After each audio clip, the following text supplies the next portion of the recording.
रात की पंचायत। कमरे में गहरा सन्नाटा है। तभी अचानक मेज पर रखी चीजों की आंखें धीरे से खुलती हैं। पेंसिल, एक लंबी आह भरते हुए और थोड़ा रोते हुए।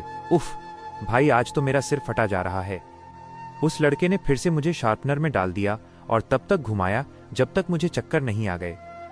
देखो मुझे, पहले मैं कितनी लंबी और सुंदर थी, अब तो बस एक ठूंठ बनकर रह गई हूँ। राजा, गुस्से में और चिड़चिड़े स्वर में, तुझे लगता है तेरे साथ बुरा हुआ है? मेरी जिंदगी देख। सारा दिन मेरे पेट में तार ठूस देते हैं और पूरी रात स्विच ऑन छोड़ देते हैं।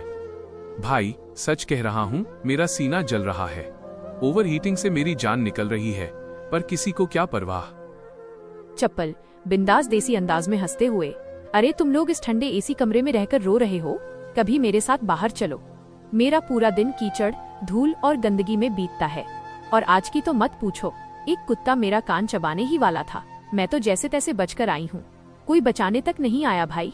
चश्मा, एक अनुभवी बुजुर्ग की तरह धीमी आवाज में, बेटा चप्पल, तू तो कम से कम धोई जा सकती है। मुझे देखो, साफ करने के नाम पर कभी गंदी शर्ट के कोने से रगड़ते हैं तो कभी तकिए के नीचे दबा देते हैं। मेरी आंखों पर इतने स्क्रैच आ गए हैं कि अब तो मुझे खुद ही सब धुंधला दिखने लगा है। चिप्स का पैकेट कूड़ेदान के पास पड़ा हुआ दार्शनिक अंदाज में, तुम सब तो फिर भी काम आ रहे हो दोस्तों, मैं तो बस एक खोखली याद बनकर रह गया हूँ।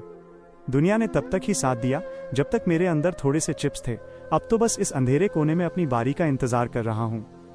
पेंसिल, उदास और कांपती आवाज में, खैर छोड़ो, आज मैं सुन रही थी कि वो कल एक नया डिजिटल पेन खरीदने वाला है। मुझे तो लगता है अगले हफ्ते तक मेरा ठिकाना कूड़ेदान ही होगा। मेरा वक्त खत्म हो गया दोस्तों। चार्जर डरते हुए, भाई ये तो बहुत डरावनी बात है, अगर उसने वायरलेस चार्जर ले लिया तो मेरा क्या होगा? अचानक दरवाजे की कचर या स्विच की आवाज आती है। सब चीजें तुरंत अपनी जगह पर जम जाती हैं।